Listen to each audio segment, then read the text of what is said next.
ఈ దోశ కోసమని గిన్నెలో 1 కప్పు బియ్యం, పావు టీ స్పూన్ మెంతులు, పావు కప్పు మినపగుళ్ళు వేసుకొని 2-3 సార్లు శుభ్రంగా కడిగి 5 గంటలు నానబెట్టండి.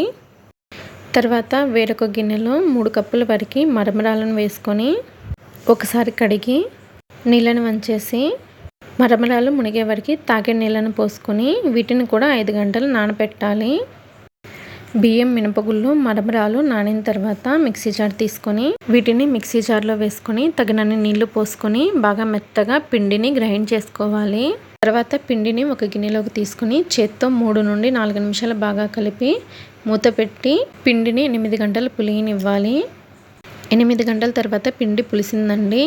ఇప్పుడు మనకి కావలసినంత పిండిని ఒక గిన్నెలోకి తీసుకొని రుచికి తగినంత ఉప్పు వేసుకొని పిండిని గరిటె జారుడుగా కలుపుకోవాలి. తర్వాత ఈ పిండితో సెట్ దోశలు వేసుకొని సర్వ్ చేసుకోవడమేనండి. Thanks for watching.